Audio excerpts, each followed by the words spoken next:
I'm going to be joined in just one moment by Mr. Richard Gage, someone I've been following on X for some time related to the investigation into 9/11. And, well, recently we've heard a lot of talk about Building 7, something we've talked about on the air, on radio and television off and on for years. But reality is, people that talk about that were called conspiracy theorists. They were even called worse than that, right? But yet your eyes, they didn't deceive you. You saw a building falling, free falling, like it had explosives put in it. The building was going to be pulled due to the fire. How do you go in and do that when it's on fire in a matter of just a few hours? Remember now, this is Building 7, not the two World Trade Centers buildings. Most people, most Americans have never heard of Building 7. But of course, those of us like myself and you, we all know about it. But it wasn't something that was talked about in the mainstream. That is now until recently. U.S. Senator Ron Johnson, a guy that I've had the privilege of interviewing and who has been very bold and courageous when it came to the COVID bioshot and bioweapons and big pharma and so many other issues he's willing to take on.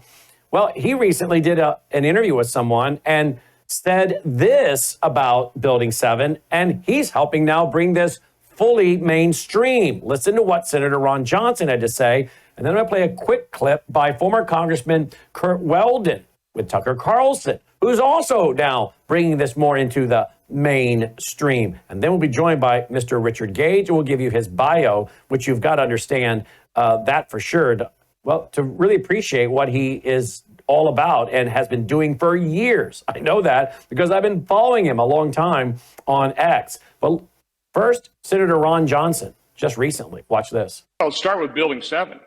Again, I don't know that you can find structural engineers other tthan the ones that had the corrupt investigation inside NIST that would say that that thing didn't come down in any other way than a controlled demolition. I mean, you just look at that. You talk about molten steel. Again, you listen to the documentary Bravo 7.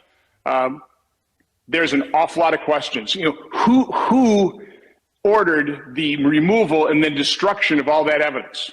Totally contrary to any other firefighting investigation procedures. I mean, who ordered that? Who was in charge? I think there's some basic information. Where's all the documentation from the NIST investigation? No, there are a host of questions that I want, and I will be asking, quite honestly, now that my eyes have been opened up. I've talked to former Congressman Curt Weldon now. I will work with him to expose what he's willing to expose as well. Wow. Now, of course, many of you know I've interviewed Lieutenant Colonel Tony Shaffer here many times. Able Danger. Go put that into a search engine. Guys like Congressman Curt Weldon, Lieutenant Colonel Tony Shaffer, these guys were put through the ringer because they were, trying to say things that apparently the deep state, some of the intelligence community didn't want talked about. And now you hear Senator Ron Johnson saying, I'm willing to work with Congressman Curt Weldon to investigate this. Well, thank you, Senator Ron Johnson. I think he's a bold, courageous guy, to be honest with you. And he's proven that to me on many levels. But here's Curt Weldon, the former congressman himself, talking recently to Tucker Carlson. Watch and listen to this. That's why, Tucker, I'm done with this. If it's the last thing I do, firefighters are not going to be taken for granted anymore. We're going to rise up. We're going to shake the country to its roots. Firefighters are not second-class citizens. Well, they certainly shouldn't be. But if they talk, they'll get sidelined. They'll be called crazies, even though they heard explosions. There was a heavy-duty explosion. The whole building just collapsed on us inside the lobby. Was that a secondary explosion? Yes, it was. They can't be allowed to say that. They heard explosions? Yeah, absolutely. It's on tape. There was a secondary explosion, probably a device either planted before or on the aircraft that did not explode until an hour later. We have people coming out of the buildings that heard explosions. We stuck on the stairs for a while. We finally got down to the lobby. Then we get to the lobby, it was this big explosion.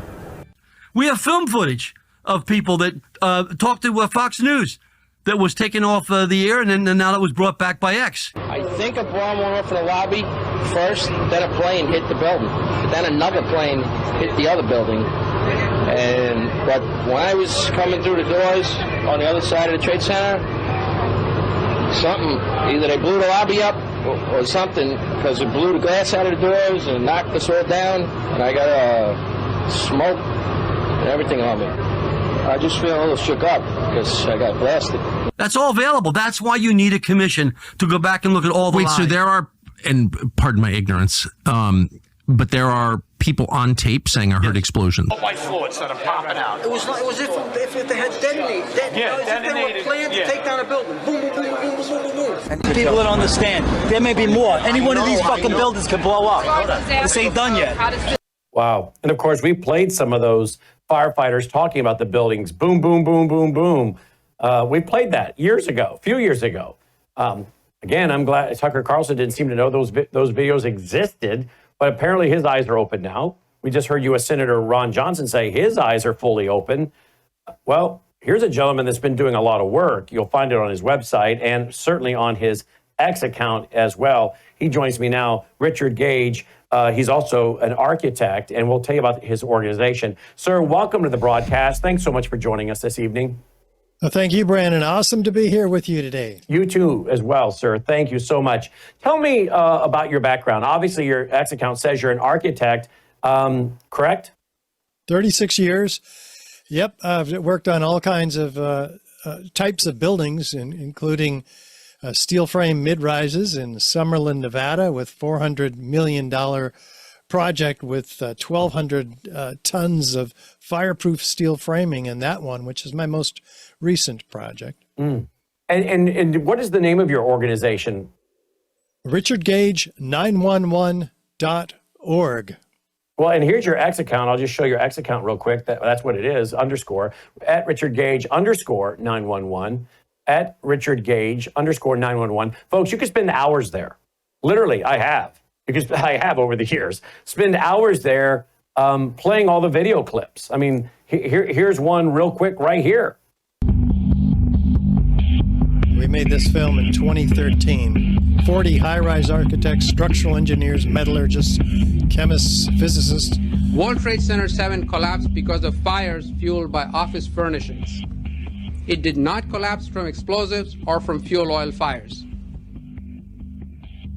Okay, there you see Mr. Gage right there. Let's go back to him. So I heard Mr. Johnson, Senator Johnson, mention NIST, NIST. We just heard from one of their guys, I guess. And he says it was caused by furniture. Furniture. Have you anywhere in the world ever heard of a steel building catching fire and burning down or collapsing due to furniture? Yeah, these are normal office fires that are claimed by NIST to have brought this building straight down uniformly, symmetrically into its own footprint in under 7 seconds.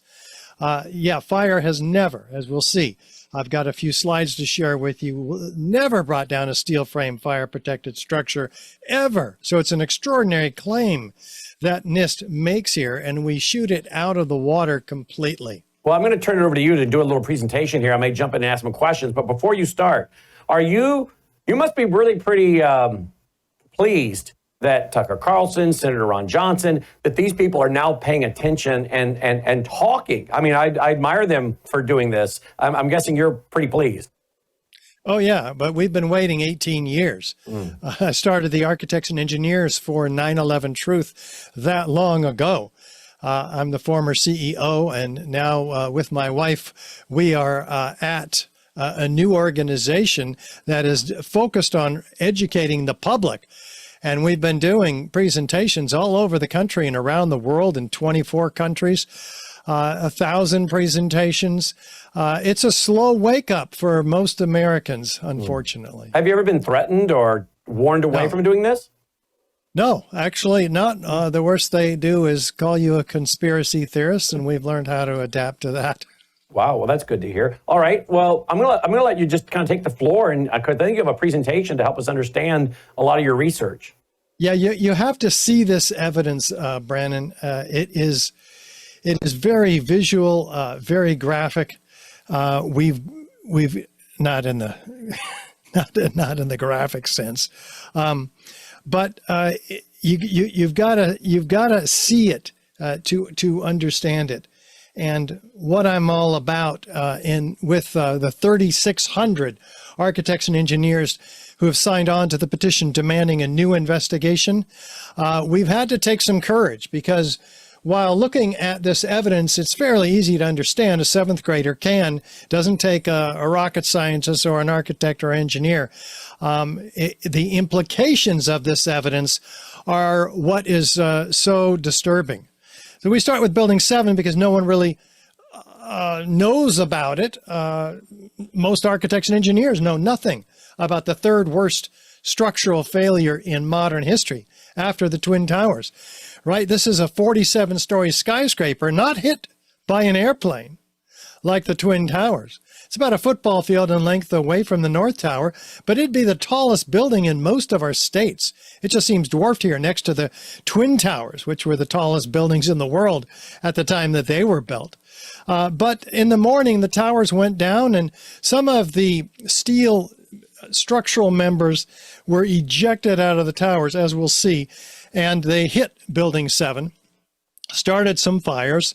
But NIST says these fires were not a significant factor in this building's collapse. The National Institute of Standards and Technology was tasked by Congress to explain these collapses to the American people. Well, let's look at the collapse that they had to explain away here, and tell me what you see. The East Penthouse comes down first in an isolated event, and then 6 seconds later, the entire building does this. And you may have seen that before on TV. Many times. Right? Like the old hotels in Las Vegas. It's very clear what's going on here, but let's listen to NIST and see what they say. What we found was that uncontrolled building fires caused an extraordinary event. The collapse of World Trade Center 7 was primarily due to fire. Okay, fires. Well, did you hear that, by the way? I did, absolutely. Okay, wanted to make sure you're hearing. Let's look at those fires, because these are them. These are they. These are those which is blamed on bringing this building symmetrically into its own footprint. They're few, they're small, and they're scattered throughout the building. And they're focused on the 12th floor. This is the 8th floor fires here. But on the 12th floor, they say, well, these fires caused thermal expansion of long span beams pushing a girder off of its seat in this northeast corner here. Well, their fire simulation, which is a computer model, shows those fires burning ravagely at 4 p.m., but we can see before 4 p.m. they were burnt out on that floor altogether. They commit this fraud in order to prop up their theory that these long span beams pushed this girder off of its seat on this column 79, and then floor 13 falls on 12 and 12 and 11 and so on for 9 floors, and then the whole building just gives way. Well, first of all, we've never lost a steel frame structure, as I mentioned, ever. We've had much hotter, larger, and longer lasting fires in these steel frame fire protected high rises, as you can see. Not one of them before or after 9/11 has collapsed. And by the way, is it right that some of these, Richard, have actually been remodeled, restored, and reoccupied? Oh yeah, they almost all are. Some of them are damaged so that they have to take them apart. The Deutsche Bank building had a fire in it, and they dismantled it. But look at the controlled demolitions that we know about on the left, and the controlled demolition that we were lied about on the right, Building 7. Is there any similarity? Well, is there enough similarity to warrant an investigation into the possible use of explosives?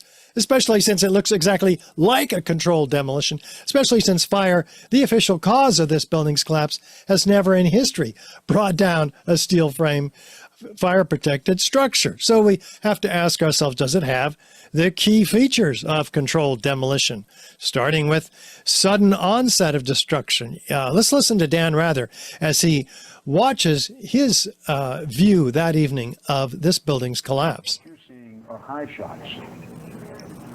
Now, here we're going to show you a videotape of the collapse itself. Describe that. Now we go to videotape, the collapse of this building.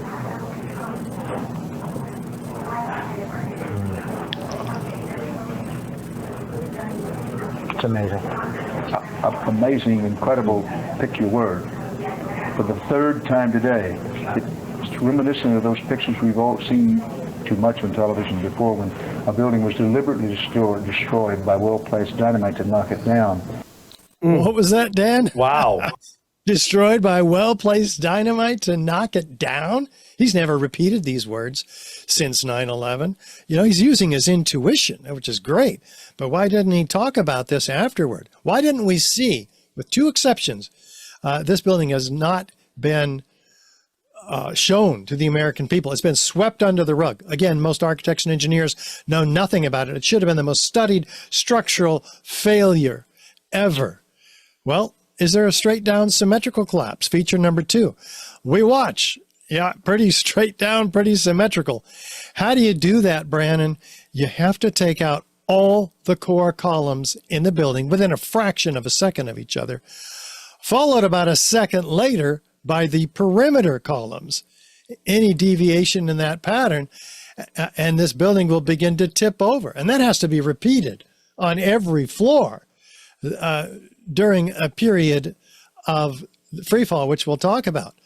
Can these fires accomplish that level of precision? Of course, the answer is no. If you don't have that level of precision, you get things like this happening, where the building doesn't go down, it goes over, or it stops completely. Somebody has to go back into that building and fix those charges that didn't go off, right? It was a dud. So if a building is damaged, as NIST claims in the northeast corner in Building 7, the building will fall over toward that damage, like it does here in Asia. That's just natural. That's what we would expect. But how did it go straight down? Well, we looked at the symmetry. Let's look at the free fall acceleration. Now, this building is falling as fast as a bowling ball falling out of the sky for a third of its 7-second collapse. So how does that happen? I mean, NIST finally admits this and included it in their final report, but they don't acknowledge the implications of that, which is not one of these structural members gave any resistance for this building's free fall period. And this is a lot of steel to overcome. And NIST says, okay, yeah, we denied it for 7 years, but now we're admitting it in our final report. It came down at free fall. Well, what does that mean? Again, not one. Pick one of these columns that might have survived those fires you saw. It should have given some resistance. None of them gave any resistance. Can these fires accomplish that level of destruction of all those columns? Of course not. So we have to look at ourselves. What other damage was done? Well, we have this 47-story moment-resisting steel frame structure falling like a house of cards onto itself in a pile 4 to 6 stories tall. It's completely dismembered. Well, look at these structures that did fall due to natural causes, in this case earthquakes. The building is, though, recognizable as a building. The columns and beams are not severed one from another. The concrete is not pulverized to a fine powder. Can these fires accomplish that level of destruction? So we continue. We have to say, well, what can? If the fires can't, what can? Well, we'd be looking for explosions and witnesses of them. NIST says there are none. Let's listen to several. Here is Daryl, a medical student, being interviewed on 1010 WINS radio. On fire, the bottom floors of the building were on fire, and we heard this sound that sounded like a clap of thunder. Turned around, we were shocked to see that the building was, it looked like there was a shock wave ripping through the building, and the windows all busted out, and it was horrifying. And then, about a second later, the bottom floor caves out, and the building followed after that. The building followed after a sound of a clap of thunder, a shock wave ripping through the building, the windows busting out, and then it's coming down. How about Daryl? Kevin McPadden, former Air Force medic. You heard explosions, like boom. It has like a distinct sound. It's not like when in compression, like boom, boom, boom, boom, boom, like floors that were dropping and collapsing. This was a boom, and like you felt a rumble in the ground, like almost like you wanted to grab onto something. That, to me, I knew that was an explosion. There was no doubt in my mind. He's very clear at what he saw. So is this gentleman. And all of a sudden I just seen a big flash, and then I seen the building coming down, and I just seen people just running everywhere, chaotic like. A flash of light. How about the deputy director of the Emergency Management Center, which was in Building 7 on the 23rd floor? Richard Rotans had to inspect after everybody had evacuated the building and there were explosions seen. This is his experience. Then he had to go into that building to assess it. You could hear the building creak above us. You could hear things fall. You could hear the fire burning. You could see columns just hanging from the upper floors, gaping holes in the floors up above us. There was an elevator car that was blown out of its shaft and it was down the hall. Well, one of these elevator cars in the interior of the building blew out of its elevator shaft and was down the hall 30 to 40 feet, he clarified later. Well, that didn't come from damage to the exterior of the building from the World Trade Center North Tower, which was a football field away.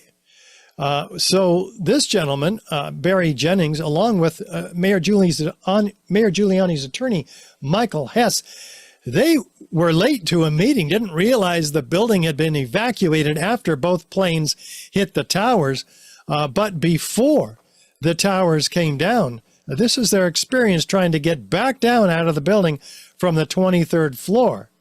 When we got to the 8th floor, I started walking to one side of the building.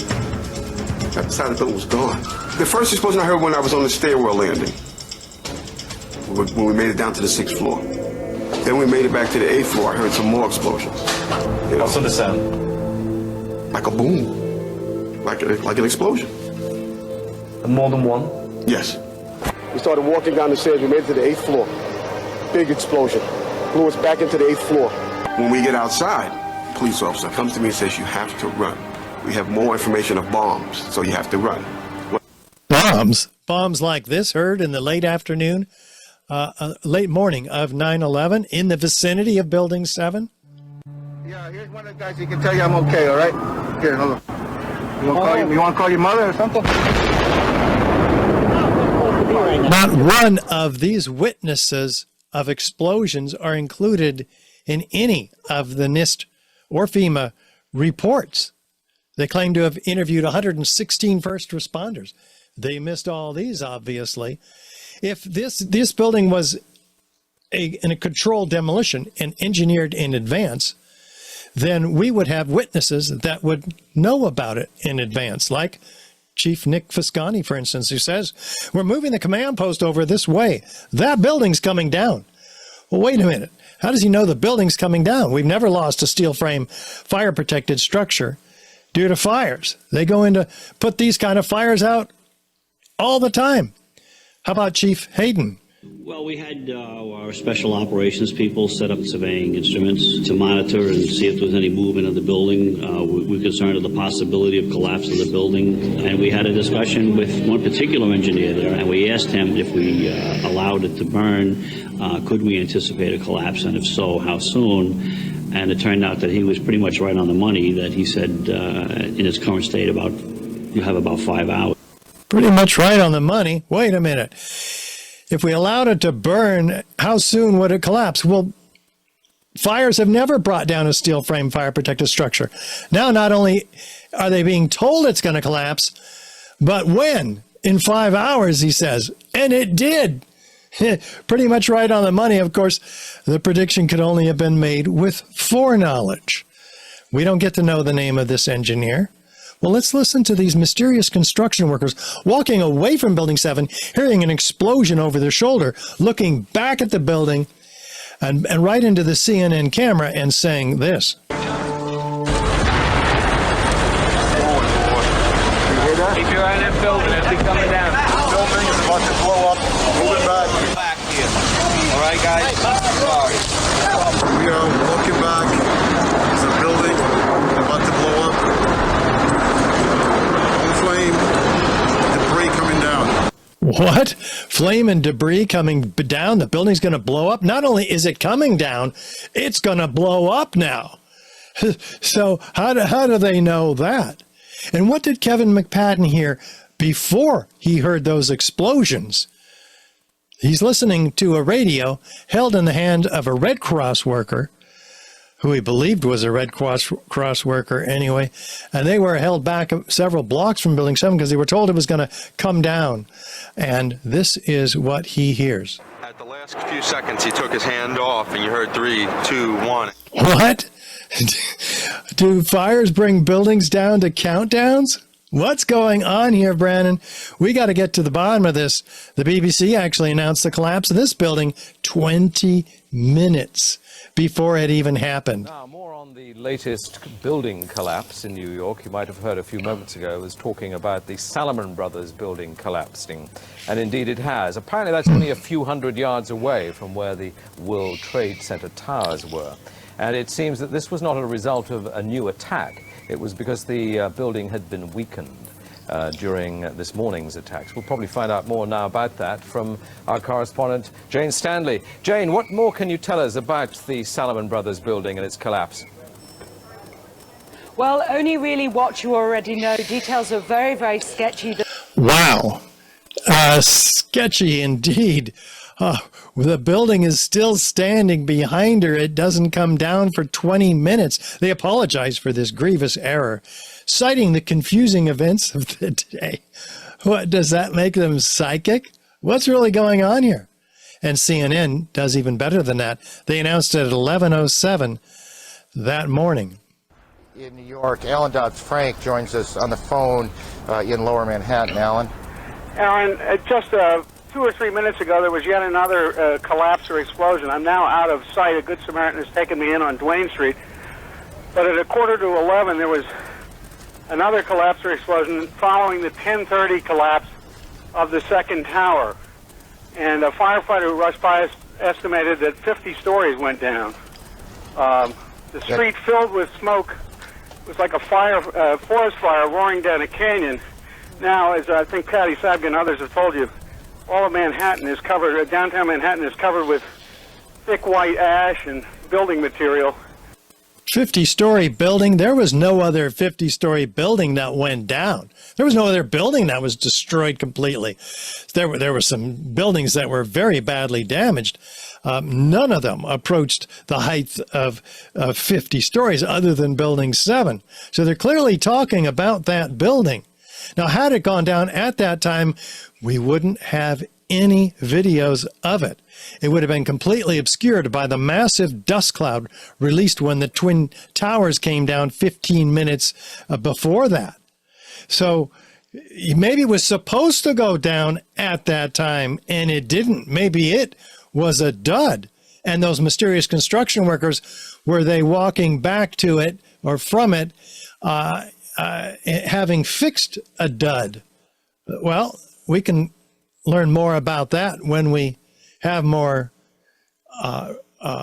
real investigation with subpoena power. But let's take a look at the experts. Here's one of the top European-controlled demolition companies. Danny Jowenko is the expert on this in Europe. What did he say? Dit is controlled demolition. Zeker weten, zeker weten. Er is nagesprongen. Dit is in opdracht gebeurd. Dit heeft een team gedaan van experts. Okay, very clear what's going on here. And this was sight unseen. Somebody opened up their laptop and showed Danny this, and he's just giving his commentary right off the top, and unrehearsed, unbiased. In fact, there are 20. There's 36 structural engineers signed on to the petition among the 3,600 that are demanding a new investigation based on this evidence that you're going to be seeing today and already are. Like Kamal Obeid, structural engineer, in the San Francisco Bay Area. A localized failure in a steel frame building like World Trade Center 7 cannot cause a catastrophic collapse like a house of cards without a simultaneous and patterned loss of several of its columns at key locations within the building. Does that sound like something fires are going to do? So this caught the attention of one of the top forensic structural engineers in the country, Professor Leroy Hulsey of the University of Alaska, who spent 4 years studying this because he's concerned if fires can bring these buildings down at free fall, and there's hundreds and hundreds of these similarly designed buildings which could suffer the same effect. We got to find out exactly what happened. So his team of PhD students, and he put together 2 competing software programs, finite element analysis, and they corroborated each other. He found that, gosh, the building doesn't come down if you take column 79 out. Let's take columns 79, 80, and 81 out. Does it fall down symmetrically? No.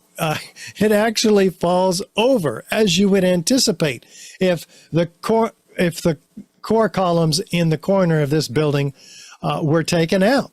So he then says, well, what do we have to do to get this building to fall symmetrically as it did in the video? Well, we had to take out all the columns in the building at once, floor by floor. So you can see the computer model from the University of Alaska on the left, the collapse of the building in the video in the middle, compared to NIST's fraudulent computer simulation where they remove 400 structural steel connections failing every second and blame that on fire. And even so, the building begins to buckle up like a beer can. There would be thousands of windows and granite panels broken up on the outside of this building if anything like NIST's computer model has happened. And they even stop it before it begins to tip over because they don't want us to see that. So they stop it after 2 seconds. So the essential findings from this 4-year study is that fire did not cause the collapse of this building. The temperatures were not high enough to cause the weakening of the steel framing. The thermal expansion did not result in a loss of support for the beams and girders. And the collapse of this building was a global failure involving what? The near simultaneous failure of all the columns in the building, and not a progressive collapse as claimed by NIST. Well, this is getting more and more interesting. What could have brought this building down? Could it be extreme heat, which is used in some demolitions in the past, thermite being a cause, but thermite would leave a lot of evidence like what was documented by FEMA in their Appendix C in the May 2002 Building Performance Assessment Team report. So here we have a metallurgical examination of the steel. Should we look at it? Never before observed eutectic reactions, that's thermitic, intergranular melting, capable of turning a solid steel girder into Swiss cheese, like we see here in this piece of studied World Trade Center 7 steel. Well, this is getting real interesting. They document rapid oxidation, sulfidation, liquid iron. That's molten iron, by the way. That's 3,000 degrees Fahrenheit to get molten iron. They say sulfur formed during this hot corrosion attack on the steel. Well, this is very interesting. And the New York Times called this the deepest mystery uncovered in the investigation. Yet it was completely ignored by NIST. They threw this information out of the report when they took over in 2002, producing their own report much, much later. So the presence of sulfur, they speculated, was from the gypsum board. Well, wait a minute. Gypsum board has been used to protect steel structures for 100 years. It's never turned around and attacked the steel that it's designed to protect. This is the kind of ludicrous information and answers to very frequently asked questions that they finally put up on their website. Well, one of the authors of this Appendix C report, Richard Jonathan Barnett, says steel members in the debris pile appear to have been partly evaporated in extraordinarily high temperatures. Wait a minute, Brannon, it takes 4,000 degrees to evaporate steel. How does this happen by office fires, which only reach 500 or 600 degrees typically, maybe 1,000 degrees Fahrenheit, and sometimes 1,500 degrees in the hottest fires? But here we see melting of girders documented by the structural engineer Abolhassan Astani Azel from UC Berkeley. In fact, we can tell the temperature of molten metal pouring out of the material held in the crab claw excavator by its color. This is bright yellow. We're exceeding 2,500 degrees here. Well, Fahrenheit, how does that happen? It can't happen by office fires. And that's what we have. Can't happen by jet fuel. Jet fuel burns only about 600 degrees Fahrenheit in open air, according to ME Petroleum, an engineering firm. Office fires can sometimes get up this hot, 1830, but still we're about half of explaining the temperatures. So what can explain these temperatures? Could thermite explain it? Well, what is thermite anyway? An incendiary used by the military, thermite is a compound of iron oxide and aluminum, which when ignited sustains an extreme heat reaction, creating molten iron. In just 2 seconds, thermite can reach temperatures over 4,500 degrees Fahrenheit, quite enough to liquefy steel. We know that open-air fires cannot burn hot enough to melt steel, but metal had melted at the base of the towers. Appendix C of the FEMA report describes sulfur residues on the World Trade Center steel. The New York Times called this the deepest mystery of all. Sulfur slightly lowers the melting point of iron, and iron oxide and iron sulfide had formed on the surface of the structural steel. Sulfur used with thermite is called thermate, producing even faster results. Well, maybe we're getting somewhere here, because if thermite were used, it would explain the incredible heat. It produces temperatures up to 4,000 degrees Fahrenheit. It would explain the presence of sulfur, because sulfur is added to thermite to become thermate, much more effective at cutting through steel.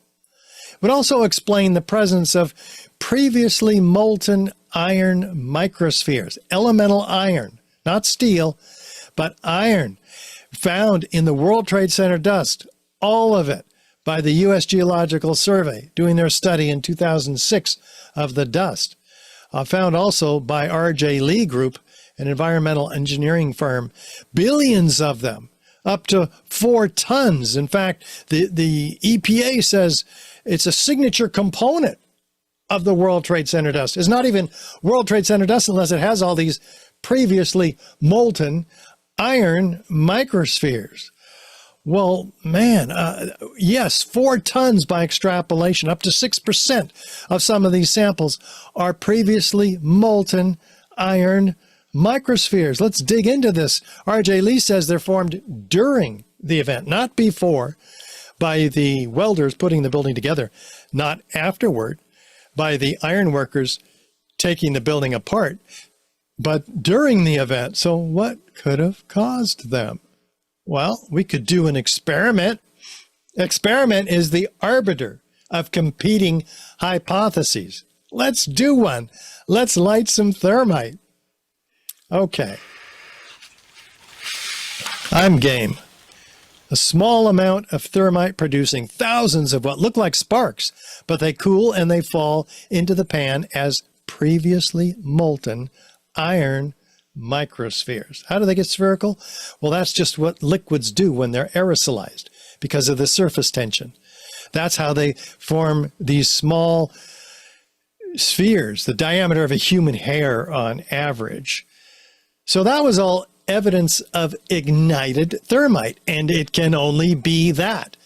Is there any evidence of unignited thermite in the World Trade Center dust. Yeah, as a matter of fact, there is. Dr. Niels Harrit and his team of 8 international scientists studied 7 independently collected samples that were sent to them. They find in all of them these curious red-gray chips, red on one side, gray on the other, dual layered. So they were applied as a fluid. They thought they were paint. But unlike paint, they are attracted to a magnet. The largest of these chips is about 1/16 of an inch long. And so they go, so that's not primer paint. What do? Let's study the red layer. Let's do X-ray energy dispersive spectroscopy and find out what's in it. Well, what do they find? They find aluminum and iron, the ingredients of thermite. In the paint chips, in these, what's the ingredients of thermite doing in a paint in all the World Trade Center dust samples? Very interesting. They zoom in 50,000 times with an electron microscope, and they find these nanoparticles of iron oxide crystals and aluminum platelets, about the diameter of a human hair. 1,000 times smaller than the diameter of a human hair. Nanotechnology. They start reviewing the literature. They find, this is called super thermite. It was created by Lawrence Livermore Lab in 2001. When they show when you get these particles so small that the surface volume increases exponentially, and it has a virtually because of the surface volume, it's an instantaneous reaction almost. So they've engineered an incendiary which works by means of heat, massive heat, 4,000 degree temperatures, to become more explosive. Well, this is very, very interesting because, like the samples from Lawrence Livermore Lab, which in a differential scanning calorimeter, which is a heater that measures resultant energy, they find that it's an exothermic reaction because at about 850 degrees Fahrenheit, they ignite and produce these exothermic reactions. Well, this is exactly what all the samples did from the World Trade Center collected by this team of scientists. Not only that, when they ignite, what do you think that they produce? Molten iron microspheres with the same chemical signature as the molten iron microspheres found in all the World Trade Center dust samples and studied by R.J. Lee and the U.S. Geological Survey. So we know exactly where those previously molten iron microspheres came from. It's not a mystery. In fact, they're found attached to partially ignited red-gray chips, as you see here and here. So this is a set of self-corroborating, repeatable experimental data that can be used to put in a court of law to put the real perpetrators of 9/11, whoever put this stuff in the World Trade Center towers, all 3 of them, because all of this information we're looking at now applies to the Twin Towers as well. This is extremely high-tech stuff made only in the most advanced, sophisticated Defense Department contracting laboratories. It's not made in a cave in Afghanistan. So, yeah, it's going to give us a lot already, has been since 2009. This 25-page peer-reviewed paper in the Bentham Open Chemical Physics Journal has been waking people up all across the country for that long. And what did they find? Active, unreacted thermitic material incorporating nanotechnology. It's a highly energetic pyrotechnic or explosive material. So what we've been talking about is clear evidence, 10 key characteristic features of controlled demolition at Building 7, and which is direct evidence of destruction with incendiaries in the case of Building 7 here. None of these can be accounted for by office fires, not one of them, let alone all of them. So with additional circumstantial evidence and corroborative testimony, this becomes proof of controlled demolition with incendiaries. here at Building 7. And it's a body of proof that's convinced 3,600 architects and engineers to sign on to the petition demanding a new investigation into the destruction of all three of these towers. Many of them are appearing in our documentary film series 9/11 Crime Scene to Courtroom, an unprecedented film series taking hard evidence of the 9/11 crimes to court, because the Lawyers Committee for 9/11 Inquiry, whom I am partnering with to create this film series, having produced already 2 episodes, which, by the way, are on the website, 911c2c.org. You can watch them.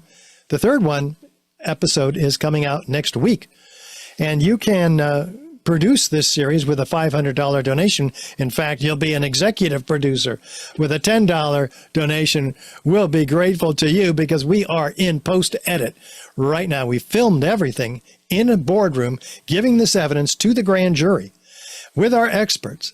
And now we're editing it. And you've got to see the episodes, and the trailer for episode 3 is viewable on the website now. And it's really important, by the way, as you can imagine, if Building 7 was a controlled demolition, and it happened on the same day that the Twin Towers did, we have to ask ourselves a very important question. Is it possible that the Twin Towers could also be a controlled demolition? Well, just look at them, shown here simultaneously coming down, though they were about 15 minutes apart. What do we have? Upward, outward, arching streamers, a geometry of fireworks, freely flying structural steel sections weighing 4 and 8 tons, laterally ejected at 80 miles an hour, clocked by physicists, landing up to 600 feet in every direction, trailed by thick white smoke clouds. Wait a minute. Is steel flammable in office fires or by jet fuel? No. Those temperatures are not hot enough to cause steel to be melting or molten, much less trailing thick white smoke clouds. It's not flammable. So what could this be? Well, we saw that thermite incendiaries were a part of the destruction here. What happens when you burn thermite? You get molten iron. We saw that, but now we see that you also get thick white smoke clouds of aluminum oxide ash. So let's dive into it and see if the Twin Towers exhibit the behaviors of controlled demolition, beginning with the North Tower, where it's standing at rest, and all of a sudden it is in uniform downward motion. There's no jolt, no hesitation upon impact of the cold, hard steel below the point of plane impacts. It should have met that and hesitated, right? No, it doesn't happen in the South Tower either. It's standing at rest, and all of a sudden it's in uniform downward motion. Let's break this down. NIST claims that the upper part was so big and heavy that it drove the rest of the building down to the ground and then destroyed itself. Zdenek Bazant calls this the crush down, crush up theory. He came up with this theory from Northwestern University in Chicago just 2 days after 9/11. The rest of us are in shock. What hit us? When's the plane coming? The next plane. Who did this to us? Not this guy. Apparently he's in his den creating the most sophisticated piece of mathematical wizardry that remains today the key theoretical basis for NIST's failure theory. They call it the column failure theory. But it completely suffers from a basic law of motion. Right? Newton's third law specifically, there's an equal and opposite destructive force when two bodies collide. Let's take a Volkswagen and run it into a Mack truck. There's some destruction, right? Most of it is from the lighter, weaker body. Does it matter if we drop the Volkswagen onto the Mack truck? No. The upper, weaker, lighter part of the structure can't possibly destroy the cold, hard, heavier, intact steel below.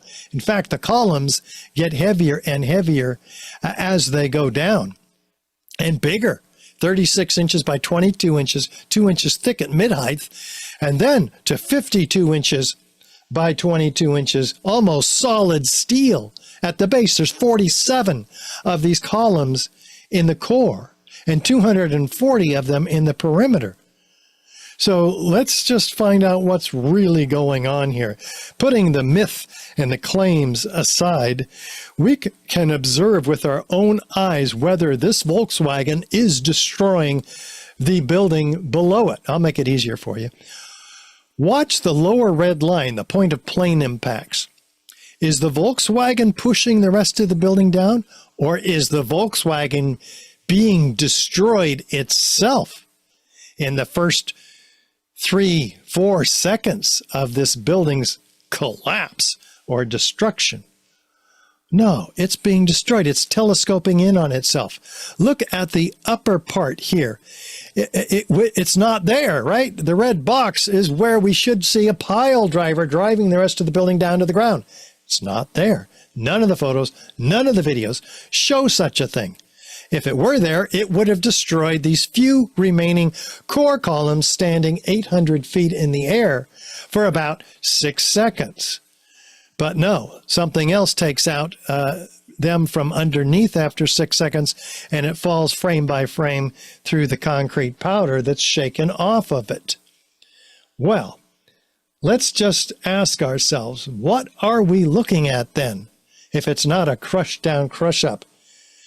One of these is a volcanic eruption, and the other is building number 1, the North Tower. Can you tell which one it is? They look strikingly similar, right? Upward, outward arching streamers, a geometry of fireworks, freely flying structural or solid molten objects trailed by thick white smoke clouds. This is not a natural collapse. Yes, the volcanic eruption is the one on the right. So, is Zdenek Bazant right? No, we just proved him wrong. It's a lie. What's really going on here instead of crush down and crush up? It's a series of explosions, which we will look at very carefully, blowing the building out and away from the central core. So it's out and down. It's not down. Okay, well, if that's the case, then we have to say what could have done that? Well, we're looking for patterns of explosions and flashes of light, which are seen and heard by who?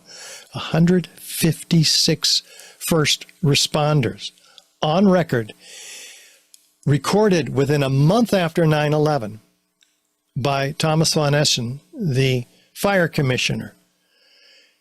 Finally, in 2005, the recordings were released because of a court order. The New York Times finally, then in August, put these testimonies on their website. There's 12,000 pages of testimony. Graham McQueen read all of them, and he found 156 of them talking about seeing, hearing, experiencing explosions. Many of them, as you'll see, before the building ever collapsed. We felt the ground shake. You could see the tower sway, and then it just came down. All of a sudden, the ground just started shaking. It felt like a train running under my feet. The next thing we know, we look up and the tower is collapsing. It shook my bones shortly before the first tower came down. I remember feeling the ground shaking, heard a terrible noise, and then debris just started flying everywhere. I saw flash, flash, flash at the lower level of the building, you know, like when they demolish a building. With each popping sound, initially an orange, and then a red flash came out of the building. Then it would just go all around the building on both sides. Saw a number of brief light sources being emitted from inside the building, between floors 10 and 15. Now that's way down low in the building. He saw about 6 of these brief flashes accompanied by a crackling sound before the tower collapsed. I saw low-level flashes. I saw flash, flash, flash. And then it looked like the building came down. An explosion appeared at the very top. Simultaneously from all four sides, material shot out horizontally. And then there seemed to be a momentary delay before you could see the beginning of the collapse. How specific does this expert witness, this fire chief, need to be? There was an explosion in the South Tower, one floor under another. When it hit about the 5th floor, I figured it was a bomb because it looked like a synchronized, deliberate kind of thing. Seemed like on television when they blow up these buildings. Seemed like it was going all the way around like a belt. All these explosions. The building was blowing out on all four sides. We actually heard the pops, you know? You heard the pops of the building. I thought the terrorist planted explosives somewhere in the building. That's how loud it was. A crackling explosive. Another loud boom at the upper floors. And then there was a series of smaller explosions which appeared to go completely around the building at the upper floors. Another loud earth-shattering blast with a large fireball that blew out more debris. The lower level of the building, you know, like when they demolish a building, that's what I thought I saw. Did you see any flashes? I said, yes. I thought it was just me. He said, no, I saw them too. Everybody, I think, at that point still thought these things were blown up. So I was fully expecting anything else to blow up. You were there when the planes hit? No, I was there when the building exploded. You mean when it fell down? No, when it exploded. He's clear what he saw. So let's jump to feature number 3, just real quick. The building, is there a straight down symmetrical progression? Well, the South Tower begins to fall off. In fact, it's falling off at 22 degrees. So there's asymmetrical loading on the structure below by this part that's falling off, asymmetrical damage from the fires, and asymmetrical damage from the impact upon the columns of the plane. So how in the world do we get complete symmetrical damage, destruction all the way around all four faces of the building, just like the firefighters described? The videos back them up. Well, let's find out what's going on. Zooming in on the leading corner of these explosions, we can see in this looped video a dozen or so of these explosions, floor by floor, ahead of the what we're told is a gravitational collapse up above. This is not a nuclear weapon going off, as has been hypothesized by some. These are individual explosions which must have been pre-placed in the building. And it's not directed energy weapons either, softening the steel, as they claim. No, something else is going on here, so we're going to get into it. Something that would cause isolated explosive ejections. In fact, 20 stories down, 40 stories down, below the zone of destruction. There's no accounting for these isolated explosive ejections in the official narrative whatsoever. 60 stories down below this gravitational collapse, as we're told. Makes no sense, especially if you look on the left side of the South Tower. In this looped video, we see a dozen all at once, tearing apart the steel structure inside and released on the outside by these isolated explosive ejections, which must have taken out the rigidity of that steel frame, because it doesn't continue its angular momentum to the right and roll off the solid object below it and fall onto the ground. It actually then settles straight down into the South Tower. So that would explain that phenomena too. But how fast is the building coming down? Well, a bowling ball falls at free fall acceleration because it's got no resistance under it. Building 7 had 40,000 tons of structural steel, and it still fell at free fall. Here we're talking, having been measured by physics teacher David Chandler in this case, he finds that it's 2/3 of free fall acceleration. It's not slowing down. It's speeding up as it descends through what? 80,000 tons of structural steel beneath. Is not even slowing it down. It's almost as fast as freefall. We're talking 47 massive core columns surrounded by 240 steel perimeter columns, each 14-inch square steel tube columns. Let's go deeper. Let's find out what happened to those structural steel exterior perimeter sections, because they were ejected laterally, impaling themselves in skyscrapers all around the World Trade Center, destroying the winter gardens of the World Financial Center 600 feet away, doing vast damage to the Deutsche Bank building also. These sections here weighing between 4 and 8 tons. Watch them. They're ejected out of the towers, trailed by what? Thick white smoke clouds. Are these steel sections flammable? No. What are these thick white smoke clouds? Look at this one. Back, 2, forward, 2, back, 2. It has been ejected laterally out of the building. And then gravity takes over and it begins to go down. Gravity works down. What's going on here? Out.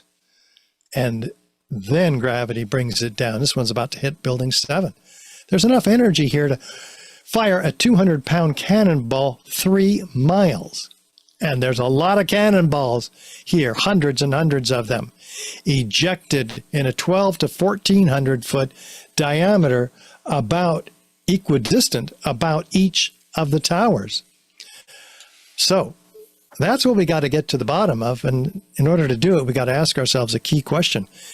If 100,000 tons of steel framing is distributed outside the footprint of these towers, what's crushing the building?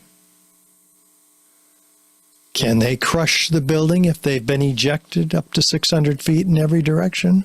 No. This is a third of the weight of each tower, the steel. Maybe it was the concrete. Let's see, because we're missing some concrete here. And there was 110 floors, each an acre in size. That is a lot of acreage. 110 acres of panels, concrete poured on metal decking supported by lightweight steel trusses. We should be finding 110 of these stacked up, which would be 30, 40 stories tall, with additional stuff between them. But we don't find in the pile 50 of these floors. We don't find 10. We don't find 1 acre size floor. We don't find a half acre. We don't find a quarter acre or a 1/16 of an acre of one floor. No, in a real pancaking collapse, we see pancakes, stacked up concrete slabs. The concrete is missing. Well, where did it go? Oh, here it is, pulverized in midair to a fine powder, most of it. What could pulverize 80,000, 90,000 tons of concrete? Well, here's a clue. ASTM C856, American Society of Testing and Materials, tells us that white powder is decomposed hydration products, cement products, start at 1,500 degrees Fahrenheit. So at temperatures above 1,500 degrees Fahrenheit, we can powderize concrete. Well, what was the temperature of those incendiaries we looked at? 4,000 degrees. Is that capable also of powderizing concrete? If it were sprayed, for instance, on the underside of the floor slabs. Because that's what we got. All the photos, videos show 90,000 tons of concrete pulverized to an average of 100 micron particles and gravel. Interesting. And it spread throughout lower Manhattan in a 3 square mile area in a blanket 3 inches thick. 30% of this, they call it dust, 30% of it is concrete powder. Well, wait a minute. If the concrete floors are in a 3 square mile area outside of the footprint, how can they be crushing the building also, right? Right. All of this weight of the concrete, which is another third of the weight of the building, and together that's 2/3 of the weight of the building that's not available to crush it. And yet, Zdeněk Bazant from Northwestern University in Chicago used all of that weight to crush the building. Not only did he use all of that weight fraudulently, but also fraudulently, he doubled the mass up above. Doubled it. And then, on top of that, he decreased the column strength below the point of plane impacts by a factor of 3. His calculation, by the time engineers decoded it 10 years later, was proven to be completely fraudulent. In fact, this was Tony Zambodi, Richard Johns, and Gregory Zudolinski who submitted these papers to the American Society of Civil Engineers for publishing in the peer-reviewed paper. Why would they publish it? No, we won't publish it. Why? They said it's out of scope. Wait a minute. How can it be out of scope to publish a challenge to a previously published paper in that journal? That's what we do in peer-reviewed science. And so there's an ethics case against the American Society of Civil Engineers and a lawsuit as well. Well, how could they have had access to plant incendiaries and high-energy explosives, probably, in these towers? Well, maybe under the guise of a fireproofing upgrade, which was going on the months and years before 9/11. Coincidentally, on the same floors impacted by the planes that hit them. Were those planes guided by terrorist hijackers? Or were they drones remotely guided by the real terrorists? Kevin Ryan at digwithin.net brought this to us, and you can go there and learn a whole lot more about that. You might also learn there more about the ACE elevator contract, because if the real terrorists had access to the elevators, they would have in turn access to all the core columns and beams in the building, because they would just have to cut through 2 inches of gypsum board, which is the elevator hoistway fireproofed enclosure, to get to them. But that would create an awful lot of dust. Well, what did Scott Forbes tell us, the senior database administrator, was going on the weeks before 9/11? It was probably the week leading up to 9/11. Every morning I'd come in around 7 a.m. and the dust was incredible. It was filthy. It was like the cleaners weren't cleaning. Right where the windows were, there was a sill which enclosed radiators. I was sick to death of the dust which was appearing on the windowsills. It was dirty grey and very, very noticeable in that week leading up to 9/11. Okay, the story is heating up here. We have ACE Elevator coming out of nowhere to get this contract, the largest elevator modernization in the world. Why would the Port Authority have given one of the largest, most sophisticated modernization programs in the industry's history to a small maintenance contractor with basically one customer? Otis Elevator had built and installed these elevators and been maintaining them up to the time of the elevator modernization.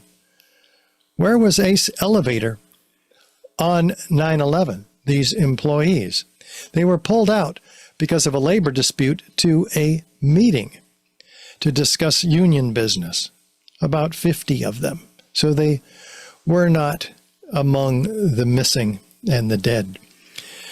It certainly needs a real investigation. And so does the disposition of the steel. 180,000 tons of steel, easily the largest and most perplexing structural failures in history. Up to 400 truckloads a day, though, starting just 2 weeks after 9/11, were hauled away. Where? To China for recycling, before investigators could get their hands on it and do a proper forensic examination of the steel. This is the illegal destruction of evidence in a crime scene, prompting Bill Manning, editor-in-chief of Fire Engineering magazine, to cry out, crucial evidence that could answer many questions is on the slow boat to China, showing an astounding ignorance of government officials to the value of a thorough scientific investigation. The destruction and removal of evidence must stop immediately. But of course, it didn't. And so, yes, again, with the Twin Towers, we have the 10 key features, and some very uncharacteristic features also, of controlled demolition. Fire doesn't account for any one of these, let alone all of them. With additional circumstantial evidence and corroborative testimony, this becomes proof of controlled demolition. A body of proof, again, that has convinced, relative to the Twin Towers, these 3,600 architects and engineers, many of which appear in our documentary series, Crime Scene to Courtroom. And 10 years ago, we made also another documentary called 9/11, Explosive Evidence, Experts Speak Out, with 40 high-rise architects, structural engineers, metallurgists, chemists, physicists, controlled demolition experts, all laying out this evidence. And we have a 15-minute documentary just on Building 7, made for PBS, very high quality, narrated by actor Ed Asner. We have the documentary about the scientific study of World Trade Center 7 by the University of Alaska and his team of engineers. So everything we just talked about is outlined in one flyer. So take a look at this. You can download it for free, print it, and give it to every architect and engineer you can find, everybody else that you know. Because by now, you've probably caught up with us and realized that 9/11 was not what we were sold. It was a false flag operation engineered in advance, blamed on Muslims, to invade Afghanistan and Iraq and other countries in the Middle East, as revealed by General Wesley Clark, which were on the chopping block also. We've played those clips. We have played Wesley Clark's clips with several times in the last few months, showing that. Yes. Well, the question is one question is, who does that benefit? Some suggest that it benefits the Greater Israel Project, but that is a whole nother subject that I have a presentation on at richardgage911.org. But first I had to ask myself, where do I draw my line in the sand? Do I wait for the next 9/11? Well, I'll tell you what, while some of us were doing this, we had the next 9/11, and it came in the last 4 years, and the false disease engineered for us, and the false solution engineered even before the disease broke out in January of 2020. And so we have got to speak the truth about these matters. They are catching up to us, and badly. And that's what I wanted to bring to the attention of our viewers, Brannon. So I hope people learned something from this important series of information about the destruction of these towers. Absolutely. And the whole thing is science, right? I mean, the whole thing seems to be science, and you've just which I'd never thought of, but I'm not an architect, I'm not an engineer. The weight of the buildings bringing it down, but yet you have the steel shooting out, you have the the concrete evaporating. So where's the weight to bring this whole thing down? Then they say, well, the jet fuel weakened the steel and it collapsed. Okay, well, it has to go at least 4,000 degrees to do that. How does that happen? Then you got the thermite in there, and that seems to come from government agency labs. Well, you know, what's kind of fascinating is you even have the FEMA report. I took notes. The FEMA report giving you some of this information. If this is a conspiracy theory, Richard, then why is FEMA helping us figure some of it out? It seems like there are some folks in FEMA that weren't buying the full narrative. Right. No, not at the beginning, but they didn't, other than the metallurgical examination, which revealed so much. I mean, that can only be thermite. Hot sulfur corrosion attack on the steel, liquid iron invading the grain boundaries of the steel. They're describing what thermite does, and only thermite or other incendiaries. There's no accounting for that whatsoever in the official narrative, which is why NIST threw out that metallurgical examination from their evidence when they took over in 2002. And then you've got the USGC finding these signature components, these iron spheres, you know, diameters of a human hair. So you got another government agency involved in giving us some details. So you cited two government agencies toward the beginning of your presentation, which right there, if people want to scream conspiracy theory, well, you got government agencies giving you some of the information. I mean, they didn't go far enough, obviously, but you're citing some government work, government research. Then you add in all the people that were on the ground who were first responders. Then you add in the science. The science doesn't lie. I mean, the experts told us during COVID, follow the science, which those that did, the MDs that we interview all the time, you know, they were telling people what to do, how to cure it, how to keep from getting in the hospital and on a respirator. They were following the science. This is math. This is math. I mean, I'm not a mathematician. I'm not great at math, but I know enough to understand what you're presenting to show that this is math. Again, do you have much hope that you and your evidence and those of the people you're working with will get brought in and be able to testify before a committee? I do now, because Tucker has woken up after 18 years of being in denial, and people listen to him.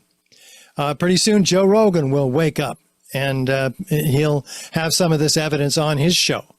Wow. Also, you know, we'll have, others are already talking about it. Candace Owens is talking about it. We expect to be on her show sometime soon. So, yeah, I'm all of a sudden, in the last couple of months, very optimistic about this information getting out. Architects and Engineers for 9/11 Truth's structural engineer and chairman of their board, Kamal Obaid, and I will be doing interviews together for both of our organizations and on behalf of the 9/11 Truth Movement as a whole, getting all of this evidence out from both sides, engineering and architecture and explosive destruction. This is the evidence the public has to see. And, you know, one of the people that was saying this, I think on the actual day of the event, was none other than Donald Trump. We have played this several times. Ready for this, Caleb? Listen to what Donald Trump had to say, and I think this was on 9/11 that day. Listen. I said, how could a plane, even a 767 or 747 or whatever it might have been, how could it possibly go through this deal? I happen to think that they had not only a plane, but they had bombs that exploded almost simultaneously, because I just can't imagine anything being able to go through that wall. Most buildings are built with the steel is on the inside around the elevator shaft. This one was built from the outside, which is the strongest structure you can have, and it was almost just like a can of soup. Like a can of soup. Someone said, you did, I think, crushing a beer can. President Trump saying crushing a can of soup. He said, I think they had bombs planted on the inside. Did he say that on the day of 9/11 or the day after? Oh, I don't know which it was, Brannon. But it was pretty quick. So, yeah. and if you go listen to the full version of that interview, he was saying, I know how that building was created. I know how the steel structure was designed. I know how the elevator shafts were built. And you can't even ride an elevator all the way up to the top. You have to stop and get off and get on another one. And how you had these staggered elevator shafts and things that were giving this building more sturdiness, right? Well, the columns give it the sturdiness. The elevators are in between the columns. Okay. But so they're not a structural factor, really. But the other thing that Trump did say, when asked by ABC, will you release the 9/11 files, declassify, he said yes. Right there in front of God and everybody. And that's why we're taking this document to him, the Presidential Commission on 9/11. And that's the one that we created 9 pages of the evidence that we've just shared with all of your viewers. And Luna, Representative Luna, under the James Comer, the chair of the House Oversight Committee, are officially engaging not only investigation of JFK, RFK, MLK, Epstein, but also 9/11. So they are saying that they're going to get to the bottom of it. And we're certainly pushing them. So we've got an effort by Kurt Weldon to bring this information and evidence to the Trump team, which he's done admirably so far. He's got the attention of Senator Ron Johnson speaking up, and now the mainstream media is calling Senator Johnson a conspiracy theorist. Wow. So that's good when they do that. That means we're getting somewhere. Yeah, because they have to attack the messenger instead of the message. They can't go after the science. And of course, we have the real ID, which, enacted by the 9/11 Commission. So we got the Patriot Act, we got now the real ID. So we are still suffering. We got, of course, the Department of Homeland Security after all this, the 9/11 day. So we're still suffering as a people from whoever did this, whoever is behind this, or if the same people that were enacting these pieces of legislation were behind it, they certainly took advantage of it, right? Don't let a good crisis go to waste. We're still suffering from the consequences of that day. And here we are on April 24th, 2025. Well, people don't understand that any of us now, because of the Patriot Act, can be arrested without a right to a lawyer, a trial, a jury. Right. We can be tortured and even assassinated. And that's been done by Obama to American citizens overseas without due process. Did you know that all of our emails, our phone calls, our text messages are systematically swept up and stored in the largest building in Utah for use against us later? This is completely unconstitutional. But how do they do it? They declared an emergency, just like COVID. They declare an emergency. All of a sudden, they have all these powers, and they've been renewing the Patriot Act, even though there's no more emergency. It somehow gets renewed periodically. Wow. Richard, fascinating presentation. You've been very generous with your time tonight. And I will push people to your website to also watch the trailer. You're talking about the new series coming out. And again, you'll find it on his website. And that is richardgage911.org, correct? Yes, richardgage911.org. Wow. I look forward to having you back. And again, thank you for being so generous with your time. Oh, thank you, Brannon. Wow. Great to be here. You too. Thank you, Richard, checking in tonight. Again, folks, look at that. We went a long time with not one commercial break, right? We love the long format interviews, folks, but it cost me about $40,000 a month to keep this network going. And that doesn't count my salary. And I have to make a living like everybody else too, right? That's just my hard cost. Our bandwidth bill, our streaming bills, like over $8,000 between the streaming and the storage of these files that you can pull up and watch. Whether you're streaming it live or whether you come back tomorrow and watch this again or share it with friends. Every time someone watches, I have to pay that bill. Or I could put it all behind a paywall, but we choose to push it out for free. Public service, education, ministry, all of it combined.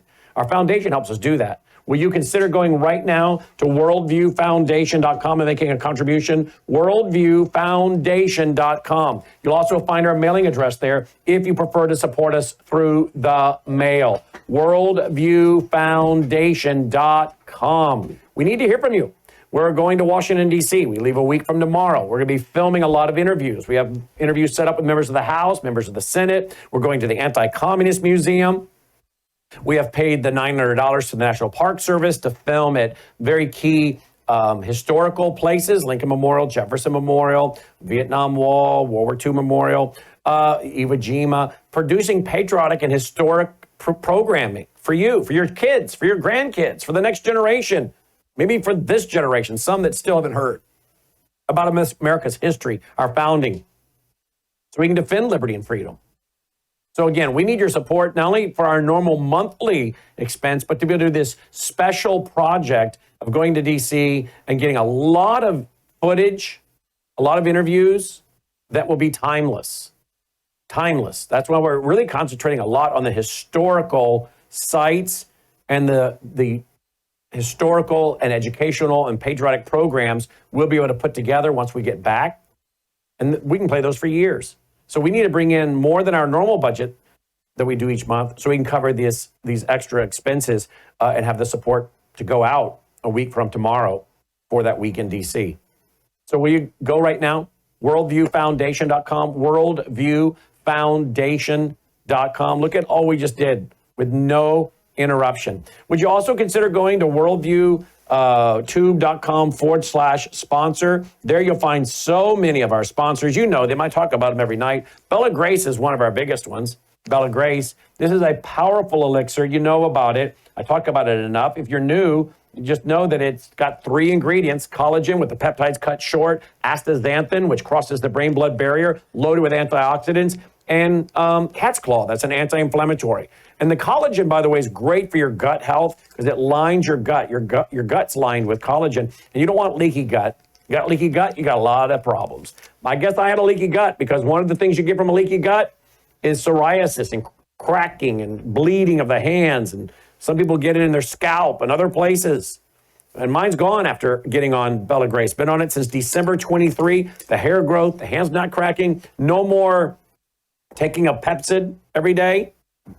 That acid reflux has stopped.